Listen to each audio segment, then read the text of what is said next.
Part 284C3M1B7C8E13C9C6D3P38D19D7b11. Line 22f1fa19c3m1b7c8E13C9C6D3P38D19D7b11. RFOG node signals 5G Wow Seti. There's the alien radio signal. And the data I was working on it March 15, 2013. Today is May the 11th. So this is a RFOG radio frequency over glass signals for long distance communications from the WOW data. And basically it's keyword research. Just so you know, a lot of dry stuff in this portion here. But I guess it's just so that I can learn about signals, because I didn't know any of this stuff before. So, split colliding lasers. Formulas are from the data.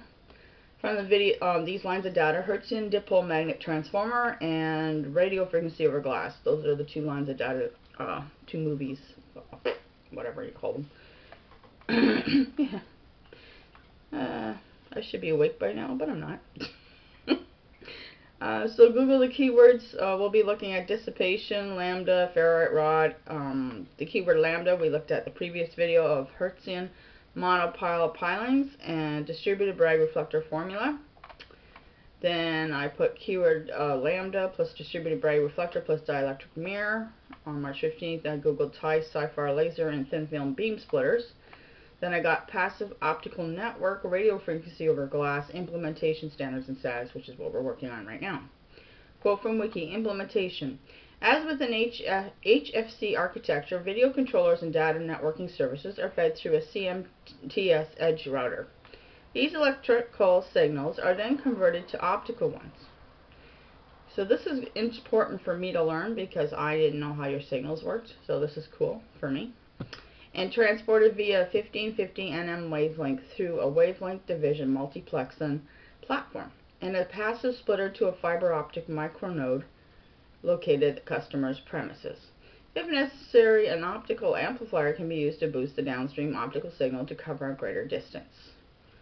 So we're talking about fiber optics a lot with the communications device, so this gives us an idea of what it can do.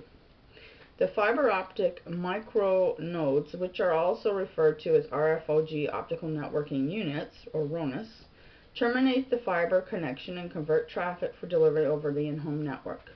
Video traffic can be fed over coax to a set-top box, with voice and data traffic can be delivered to an embedded multimedia terminal adapter, which connects to analog telephone lines over the subscriber's internal phone wiring into PCs via Ethernet or Wi-Fi. Return path for voice data and video traffic is over 1310 or 1590/1610 nm wavelength to return path receiver, which converts the optical signal to RF and feeds it back into the CMTs and video controller. Although RFOG is providing capacity increase, one undesired effect of the system is that more than one RONU can have the optical return path activated at the same time and on the same wavelength. For instance, only one RONU falsely triggered by ingress, thus an optical collision may occur, optical beating.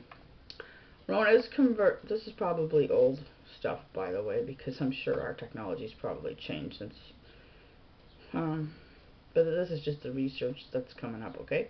So RONUs convert optical signals into electrical ones. This is done in place of the same function traditionally performed back at the higher level serving area nodes in the HFC network. So I kept reading it because it keeps talking about nodes, and nodes was one of the communication tools in the core of the UFO spaceship that uses little micro wires and quantum wires to communicate from with itself and for long distance, very long distance.